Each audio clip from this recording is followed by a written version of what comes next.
Pregnancy is a natural process. So if it's not happening or if it's not sticking, something is missing. After having a family member go through infertility and experiencing a miscarriage myself, I realized how little support and education women have around infertility. I want to change that. I'm Dr. Jane Levesque. I'm a naturopathic doctor and a natural fertility expert. Tune in every Tuesday at 9 a.m. for insightful case studies, expert interviews, and practical tips on how you can optimize fertility naturally.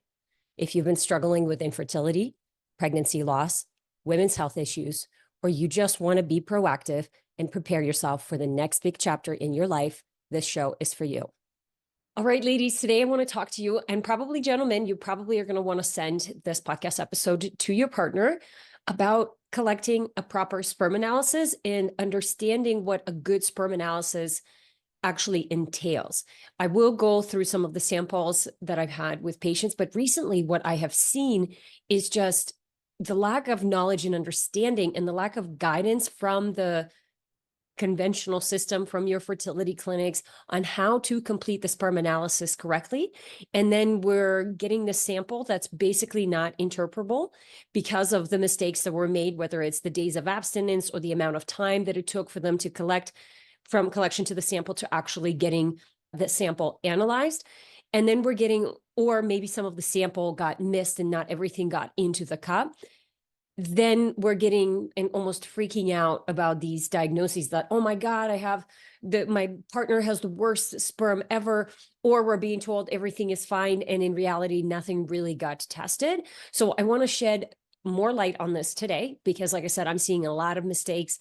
And I've literally had a couple recently where he said he did a sperm analysis and they just sent him a little like Word document, like a note with all the numbers without any reference ranges. Like it's literally just concentration. Like you couldn't even tell if that was the concentration. Is this the motility? Is this the pH? Like what is happening here? And obviously that's not a good clinic to go to. It's wildly unprofessional to not only make a male go in and do a test that, let's face it, is not a comfortable one to do, but then to not provide any feedback or information on what was found and just kind of be sent off on your way. So I don't want you to make that mistake. So let's get right into it. And I'm just going to actually do it. If you're watching this on YouTube, then you can see the samples as I'm walking through them. If you're just listening to it, I'm going to very much walk you through to what I am seeing. So all the information from the patient has been redacted to make sure that, well, obviously we keep the patient's information private. But the big thing that I look for right off the bat is sample information. So we want to make sure that, and this is a good test in terms of the details. So they ask for completeness, and there's a lot of room for interpretation here, but what I think about completeness is, hey, we got the full sample in the cup versus we didn't, and some got missed. And it's really important to know if that happened, because for the most part, let's be honest, when a man is ejaculating, like he doesn't know if, and some got missed, he doesn't know if it's at the beginning of the sample, in the middle of the sample, or at the end of the sample. So we're going to make different assumptions. And it's really, really important that we try to get all of the sample in, and that in fact does happen, because sometimes the men are like, oh, I think maybe some missed. And I've literally had a sperm analysis that was completely different because the first little bit didn't make it in, and the next time it did, because the first little bit is where all the best sperm is going to be and the strongest guys. So we want to make sure that is very clear to the male, that everything gets into the sample. Then the method of production, usually it's the masturbation. The time the sample produced, what this lab is missing is the time that the sample got analyzed. Now, if you are doing your sample in a lab and you're giving it off to the lab right there and then, usually, and you want to double check this, they are analyzing it right there and then within 15 to 30 minutes of collection. The maximum amount allowable time is 60 minutes. So if you are working with a fertility clinic, and I literally have a patient that we unfortunately could not read the sample because he was told that, no, you collect at home and then you just drive it over to us and then we'll take care of it. The problem is he lives about 50 minutes away, 50, from the clinic.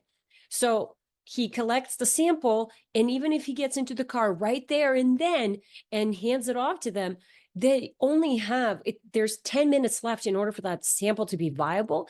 And, I don't have that sample that I'm sharing, but as soon as I saw that, I was like, you collected the sample at 7, but it didn't get analyzed until 8:30.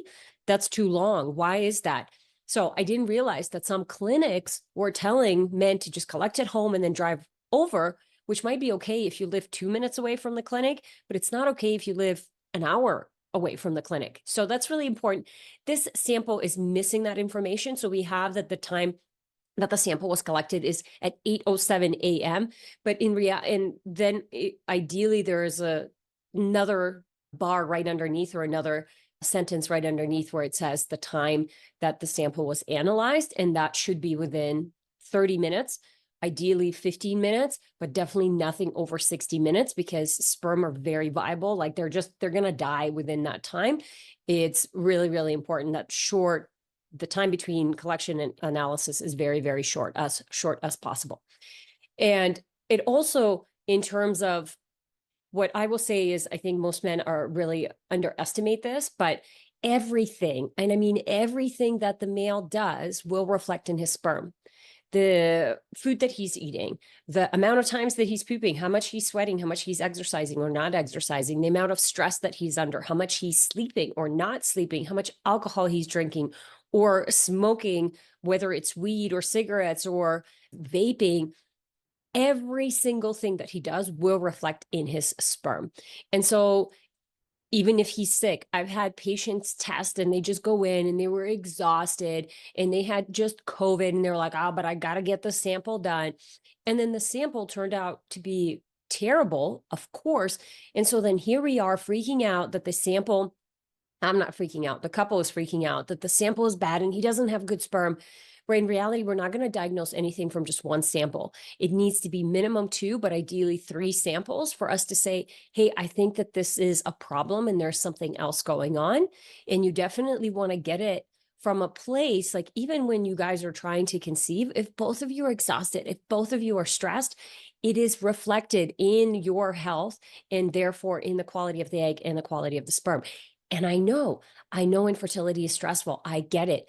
I just think that sometimes we get so into our head where like, it doesn't matter what's going on. We just got to we have to take a step back and look at the numbers, look at the data and let the data guide us. And like I said, we do not want to, the reason I'm going on this tangent is like, okay, I know that this sample was collected first thing in the morning. What did he have? What was his level of stress? Is he going into work? Does he have a lot of stuff going on versus at lunchtime? Did he already have a stressful day? Was he exercising right before? What did he have for breakfast or for lunch? What did he do the night before? How is his quality of sleep? So ideally, you want to get it on a day that's quote unquote regular, where there's nothing going on that's extra. You're not doing anything the day. It's literally to get an idea of what's going on. Yeah. But it is important to take that into consideration, because I've seen sperm analysis change within 2 weeks miraculously. It's like, it's not miraculous, even though the sperm production is 72 days about, right? We're looking at that 2.5, 3 month mark.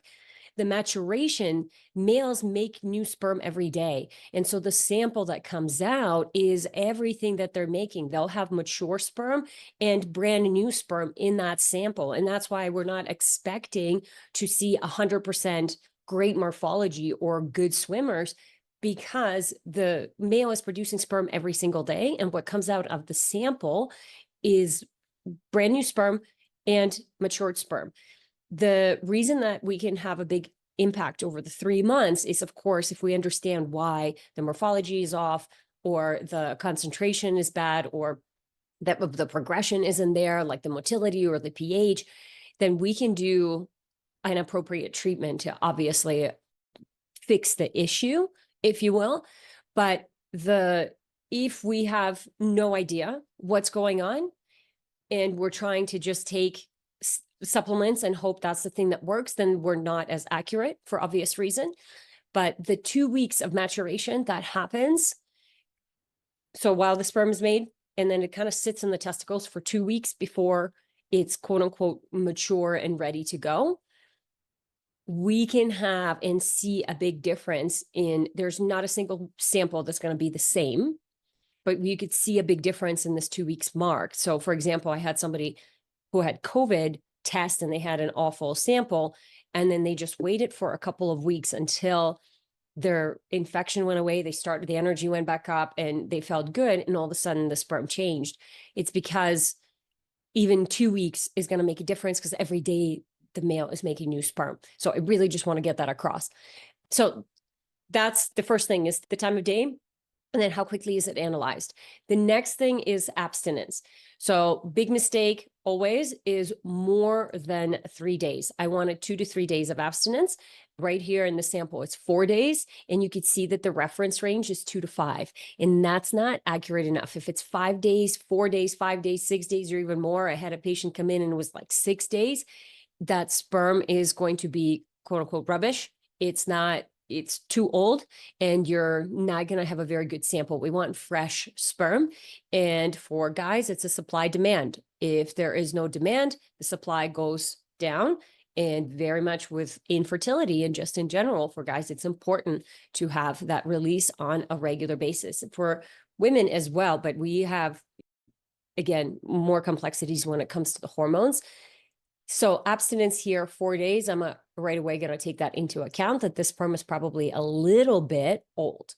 And then there's a physical observation. So we're looking at the appearance, the liquefaction, the consistency, and the pH. So what I don't like about the sample is just kind of says normal versus abnormal. Liquefaction is usually normal. It either liquefies and comes back or it doesn't. The consistency is the same, normal versus viscous. And then the pH, they have a huge range, 6.5 to 10. If the sperm is 10 or 9.5, like that's a crazy high level pH, and that signals a big infection for me.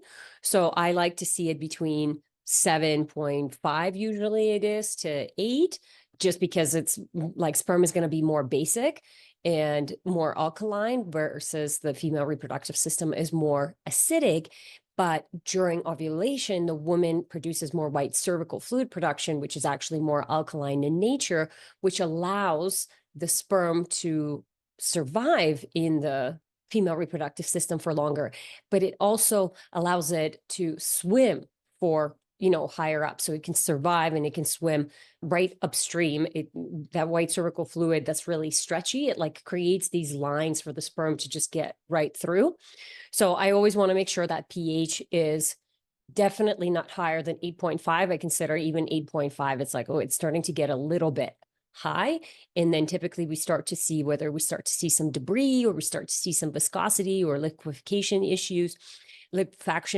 So basically the sperm is not separating. It's just kind of clumping together. Huge sign of infection that we want to address ASAP, because if the sperm is clumpy, it's like it can't swim, right? It's just trapped. And again, so many males have issues with their blood sugars, their livers, they have infections, prostate, testes, urethra, and first of all, they just don't pay attention to it, because it's, oh, women get bladder infections, men don't. But if the male is going to the bathroom frequently, waking up in the middle of the night to pee, and it's like, oh, it's because I'm drinking a lot of water. Okay, well, stop drinking water. Oh, you're still going to the bathroom frequently. Then we're just not addressing an infection that's going on, whether, like I said, it's in the urethra or the bladder or the prostate. Like for males, it's very, very common. And I do test the prostate all the time and always see the prostate elevated. It's not a test, like the PSA is not a test that you just start doing in your 50s.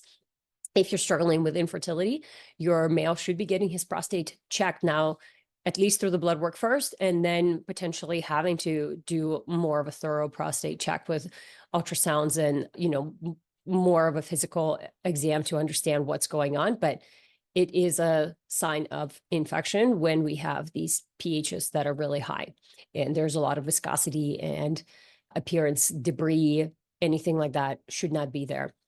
Then we get into things like volume and sperm concentration, and then into the motility. And this is where I know, okay, well, this male is 4 days of abstinence instead of 2 to 3. So it's going to be a bit of the older sperm, and it's probably going to be a bit of motile. When I see that there's some numbers that are missing. For example, the vitality percentage is missing, and I'm not sure. But the slow progressive, we see that it's at 3%. The rapid progressive is at 46. And the reference range is at 32. Now, you have to understand that reference range is like for every lab, it's different. And this is, what's mind boggling to me. But I want that sperm over 50%, 60% to be rapid progressive. We want it to be moving forward. We want it to be moving in the right direction. And right there, and then I can tell like, oh, it's not moving, not as much of it is moving as it should. And then, of course, you look down and you see that the motile percentage is 48. So 48% of the sperm is just not moving at all. And I know now I'm like, okay, something else is happening here, and we're going to keep going down in the sample. The immunology, so there was no clumping, there was no any immune markers, IgG, IgA, IgM, all of that is really good to check. And I would say that most couples do not have these levels of test. I'll show you another one where it was just the bare minimum. And literally the guy was told that everything is normal and he's not part of the issue. And absolutely part of the issue, absolutely part of the issue. And it's frustrating because, of course, they've been struggling with infertility for 4 years. They haven't, and she's been breaking her head trying to figure out what's going on. And, it's just been obvious for however many years they've been doing the sample analysis and going through their journey that the male is absolutely part of the journey. And I mean, he is part of the journey anyways. The next piece is the morphology. So this is where we can see the quote unquote red flags. The normal forms are only 2%. So it doesn't mean that there's only 2% normal sperm. It kind of means that it's 2% is best of the best. And, in the conventional world, if you're going to be anything lower than 4%, chances of you conceiving naturally is going to be quite low. And so we want to get it to that 4%. What I love about the sample is that they actually break down where the abnormality is. So the abnormal heads is at 98%, and then we have mid-Ps at 4 and abnormal tails at 1.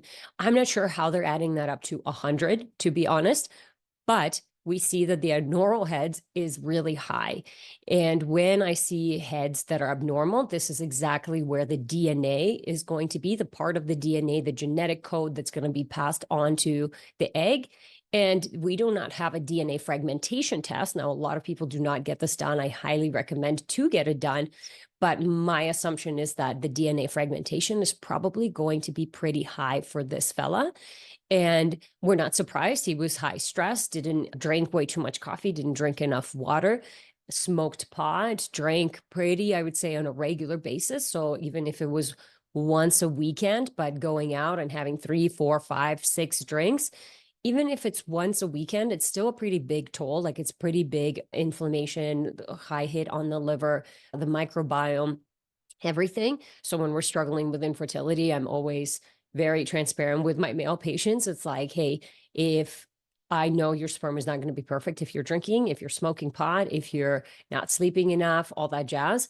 And I know the conventional doctor said it's fine, but it's not. And so we need to understand that everything that the male does will reflect in his sperm quality. And it absolutely makes crazy difference in the quality of the sperm when he changes. In this couple, when he saw this, he was in shock because, of course, his doctor told him it was normal and he didn't know any better. And this is why I'm making this content, because I don't want you guys to fall into the same trap. But he was smoking quite a bit of pot and literally stopped. And then within 3 months, they got pregnant. So they were this unexplained infertility case that was really, really difficult for everybody. Nobody knew what was going on. And the male was never on board, and no one put enough weight and said, hey, you just need to stop smoking. And he was more than happy to do that. We just needed to figure out some things with work for him. It's more stress management. But, obviously him and her, they had the same goal of bringing a healthy child into this world. And nobody just gave him this, no, you need to stop smoking pot. Like it is the thing that's impacting your sperm. He just thought that, his body was handling it fine and he was bypassing it. But that perfect example, 3 months, you stop, the body and he was taking good supplements where you fix his digestion. And within 3 months, we didn't retest the sperm because he got pregnant. They got pregnant, but to me, it's pretty obvious that that was the case. So when I see the abnormal heads, I'm thinking DNA fragmentation, I'm thinking oxidative stress. And when we're talking about oxidative stress, we're thinking the amount of damage that's going on in the body is not being caught up by the repair for aka antioxidants. And so diet, lifestyle, inflammation, blood sugar regulation, exercise too little or too much, smoking, drinking, lack of sleep, all of these things are going to be impacted. Okay. And for every single male, we just need to sit down and figure out what's the easiest, lowest hanging fruit that makes him feel better. What's the data? Because once the men understand the data, they go, oh, yeah, I want to change that.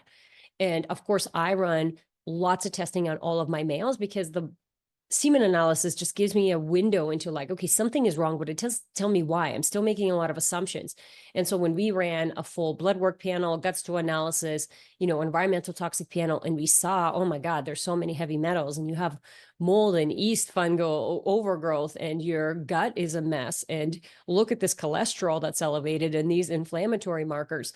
When men see that, they're like, oh my God, I want to change that, because chances are they have parents, whether it's their dad or their mom or uncles, brothers, someone who's struggling with cardiovascular disease or metabolic disease, whether it is full-on diabetes or just the start of it, where we're struggling with, losing weight and blood sugar dysregulation, or cancers in the family, right?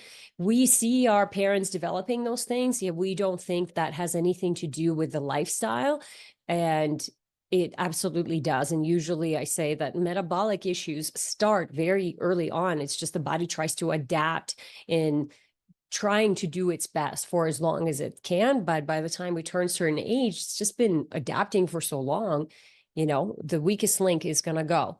So there's another analysis here. And this you'll see that is very little information into comparison to the other one. The days of abstinence is 3 days. So that's much better. You see the collection time is at 7:36 and the analysis time is at 7:40.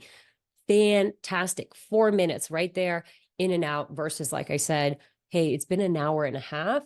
Your sample, the sperm is going to be pretty much dead and the motility is going to be very low. So we want to, like I said, we want to make sure that analysis, collection time and analysis time is very, very close. So this is good. The volume here, and we see it again, this male wasn't flagged, but it's low. It's 1.4 after 3 days. Right away, I'm thinking, okay, is this a dehydration? Because usually like sperm is 95% water. There could be an impingement on the actual ducts, the ejaculatory ducts. So then you're not getting all the stuff out. And again, prostate is going to come in here. Like anything that's inflamed in that area is going to impact the quality of the sperm and how much comes out.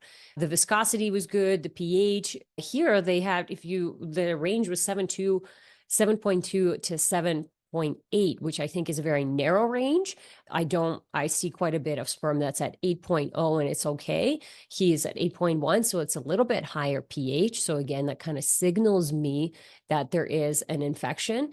When they do a forward progression between 0 and 4, I don't love that. So at a 1.5, I'm not sure what standards they're using as a lab. I like to see more of a percentage for the progression, and the motility we see at 62.5. And again, we don't have the breakdown of motility. So the breakdown of like when the sperm is progressive, that means it's moving in the right direction, versus motility is just the sperm is moving. And so you could have abnormal tails and abnormal mid pieces. And so the sperm will move, but it's not moving in the right direction, because the mid pieces and the tail is what creates that kind of flapping movement, if you will, of the sperm that allows it to move forward in the right direction. And so for him, he had a normal forms of 3.4%. So that is below 4%. And like minimum we want is 4%, but ideally, above that, 6%, 9%, 10%. Again, it depends on the age of this person. So if somebody is in their early 30s versus in their early 40s, we need to analyze that sample appropriately. And he was in his early 30s. So to have a 3.4% and be told that been struggling for infertility for 4 years, he had a really high alcohol consumption, to be told that it's normal is, it's a huge disservice to this couple. And of course, this poor couple is waiting to get pregnant, thinking that there is nothing wrong. And you see in the additional comments there, it says, extensive cellular debris observed. That cellular debris is usually signs of infection, again, because there's extra stuff floating around in the fluid that's just not supposed to be there. And that's going to come down to your immune system function and levels of inflammation and the diet that he's eating and what's going on with his microbiome and all of that stuff. And like I said, this sample, they were told everything is fine, and it wasn't. And so the last thing that I want to share with you guys is, first of all, what I do on all my males is I would screen an STI, an STD panel, even though they don't have quote unquote symptoms. I cannot tell you how many times I catch things. We do not have to have a lesion on our genitals to have some of these infections at a very low grade level. And some of these infections, even at the lowest grade level, just should not be there. And even if they pop up, for example, like the herpes simplex virus, the HSV2, if it's popping up on a regular basis, there's issues with the immune system, and it's being upregulated. And I'm getting into a whole lot more research with viruses and how to deal with them and how to understand why they're there, and then how to actually overcome them and approach them. A lot more to come on that, but I do recommend that it's a urine and a penile swab, the analysis by PCR, as well as just like a good genital STI screen to make sure that there is nothing. Like I said, most men have some sort of debris, low volume, some sort of inflammation, some sort of pH issue. And they're told that, oh no, because as soon as we think infection, we think like, oh, not me, I don't have an infection. There's a lot of shame that's associated with it. But in reality, it's like, well, there's so many different HSV strains. Like everybody has like 1 to 2 strains at any given time. And so it's becoming aware of when it's activated in your system and how to deactivate it, but also creating this terrain, this good microbiome that can help to actually fight off some of these pathogens before they take control of, because if there's too high levels, they're going to cause issues, right? It's a huge issue for the immune system, and all the resources are now going to the immune system instead of producing good quality sperm or good quality eggs. And then of course there's the piece of reinfecting each other back and forth. Even when you're not intimate, you're still sharing a microbiome. So I think it's just something to think about and to plant a seed for you guys, that we do need to screen ourselves if we have been struggling with infertility, because if you don't have anything, then you're good. We've ruled that out. But there is also, if you do have it, then here's our answer and here's how we go about it. And, here's the approach. And, I personally, like, I'll catch a lot of this stuff in both my males and my females. Both partners get treated. But even before I do the treatment, I bring the energy up. I make sure the drainage is working well. I make sure the gut is moving well. We have good practices in place, because if you just go in there and start to kill things and not support the terrain and not give any feedback in terms of the diet and the lifestyle changes that need to happen in order for this infection to truly go away, then we're kind of, most people are just being given some sort of an antibiotic or an antiviral, and then not even being retested and assuming that it did the job, where a lot of the times it did not. So we always want to retest. The one that I do want to talk to you about is the semen analysis. Like, here's what I love to see. So the semen analysis, that's standard, seeing the concentration, seeing the motility, the progression, the pH, the morphology. Like, I consider morphology as standard, but I've had lots of males come to me with analysis and there's no morphology on there. You need to understand the breakdown, because as you saw the sample, the first one we talked about is like, his sample wasn't that bad until we got to the morphology, and it was like 2%. 2%. Oh my God, there's probably a lot of DNA fragmentation going on. Oh, and you're drinking and you're smoking pot. That's exactly what it is. So I would make sure that the morphology is included. Sperm antibodies, that's not done a lot, but I think it's a good, especially if there's autoimmune conditions. And again, most males do not know that they have autoimmune conditions because nobody's testing males. And we're kind of like, oh, I'm fine. I just have some stubborn weight, or I just can't sleep, or just my hands hurt once in a while. Literally, I always screen for autoimmune for all my males. And I can't tell you how many times it's like, you have autoimmune disease, you have Hashimoto's. Yes, males can have Hashimoto's, and they do have autoimmune disease. It's not as frequent as females, but males still get it. And it's an upregulated immune system. There's so much inflammation. There's a leaky gut. There's all these pathogens. Of course, they're not going to make good sperm. And then forming sperm antibodies where the sperm literally just gets destroyed. It's, attacking itself. Yeah, that's not going to be very good sperm. So I want to educate you guys so you can come in and start asking for the right testing instead of thinking, if you feel like something is missing, chances are something is missing. Okay. And even myself as a practitioner, the more that I learn, I'm like, oh my God, I didn't even know this was missing. But when I learn from an expert who is, my senior by 20 years, I'm going to listen because she has 20 years of experience. And I didn't even know that was missing. But if you have a feeling that something is missing, 100% it is. I love to see the DNA fragmentation screen. I think so. If we can get the morphology and the breakdown of whether it's the heads, the midpiece, the tails, because again, that tells us kind of what the body needs, the male body needs. So if it's a lot of DNA fragmentation, that oxidative stress versus it's the midpiece, that's going to be more mitochondria, and the tail is going to be like selenium is huge for the tail, and calcium also. So then we can kind of start to piece together some nutrients that we know, okay, if it's the head, this is what we really need to focus on. But again, I like to get as specific as I can. I do a lot of testing because again, the more specific we can be, the quicker we can get to the result. And of course, with being in the fertility space, I think time is of an essence. So then if we can get a DNA fragmentation screen where you could actually test, a lot of the times where they're saying, oh, 30% fragmentation or 25%, that's good. We definitely want it under 20% and ideally under 15% fragmentation. If it's really high fragmentation, the chances of miscarriage go way, way up, because now when we're talking about fertilization, the sperm has to come into the egg and the egg goes, well, there's a lot of fragmented pieces of the DNA. Let me fix that.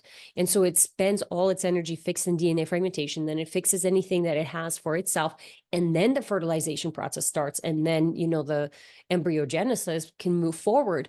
But if there's a lot of DNA fragmentation, it's the egg just gets overwhelmed. And so by the time it even fixes some of the DNA fragmentation, there's no energy left for the embryogenesis to go on, which of course is a huge piece of like mitochondrial function, all that jazz.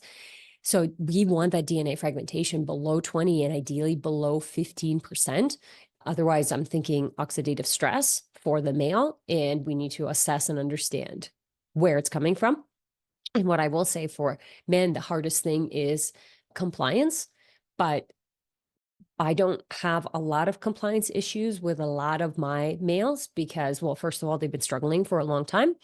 And of course, they're like, I put tracking devices on them so they could see it. And I do a lot of testing. So if your male isn't into tracking devices or doesn't want to do the testing, is not ready to spend money on the testing because he doesn't think it's important, part of that is that he's not really ready to see what's wrong, and he doesn't really want to admit to the fact that he might be the issue, because that's a huge blow to the ego. There's probably some stuff for him to process, but just know that that's what it is. Hey, I'm happy to show you, and this is why I'm educating you, because if the common goal for you guys is to make a baby, then unfortunately, or maybe fortunately, most of us now, when I say most of us, I just mean like there's a lot more people who have to work really hard to have a baby. And I'm not in the business of just making babies. I want you to have a healthy baby. And I think to have a healthy baby, you have to do a lot in our day and age, because of the high toxic load, because of the environmental, all the environmental factors, and even just like the stress and the quality of the food that has gone down, the lack of sleep that we're getting, how much we're sitting in front of screen times, all of that jazz. We are seeing that decline in the population of the health of the population, in the population of the children's health as well. And then, of course, it's reflecting in infertility. So it breaks my heart that more of us have to work hard. And that's why I'm here, because I want to support couples in helping them have healthy babies. But we don't want to be ignorant to the fact that, well, I don't think I should be working that hard to have a baby because my parents didn't have to do that, or this couple didn't have to do it. In the world that I am, lots of couples have to work very hard. And when I see couples who get pregnant easily, Usually they're having issues that a lot of people are just not talking about. Even patients that I have who are pregnant and getting fantastic compliments like, oh my God, you look amazing. But then when I see them and they actually talk to me about everything that's going on for them and things that they're dealing with, whether it's, mental and emotional turmoil that they're going on through, or maybe even some physical stuff where it's their feet are swelling or they're getting yeast infections all the time. Like, you don't know any of those details. So for you to make a judgment that, well, this person didn't have to do anything to get pregnant is like you just looking at a picture and making a judgment that they didn't have to do anything. I think you just have to decide what is it that you want in your life, and you might have to work really hard for it. And I don't think that's bad, but it's like I said, it takes two to make a baby. And the reason that I wanted to share this podcast with you and this information with you guys is because, like I said, I'm seeing so many males being misdiagnosed, whether they're being told that the sperm is good and there's no problems, and there are in fact problems, or they're being scared and told that, oh my God, your sperm is terrible, you're definitely going to need IVF, where they haven't really, it's only based on one sample. That sample wasn't collected at the right time. There was too many days of abstinence. The analysis time was too long. So, or it was just based on the one sample, which we cannot make a diagnosis. If the male collects a sperm analysis for not 3 days in a row, but 3 days apart, literally, in a row. So in 9 days, every single one of those samples will be different. We're not going to ask our males to do that. But if we could do it, then you could see that, wow, the sperm is very different between each of those samples. But then there's probably going to be similarities. You'll probably note, like, if the morphology is the issue, you're going to notice that it is the issue. So then we want to address it. If it's going to be concentration, that's the issue. You're going to notice that the concentration is the issue, and we want to address that appropriately. So I hope you guys find this helpful. Like I said, I'm looking through some of the samples, helping you understand what it is that you're looking for. And like, let's make sure that it's hard to get this sample done already.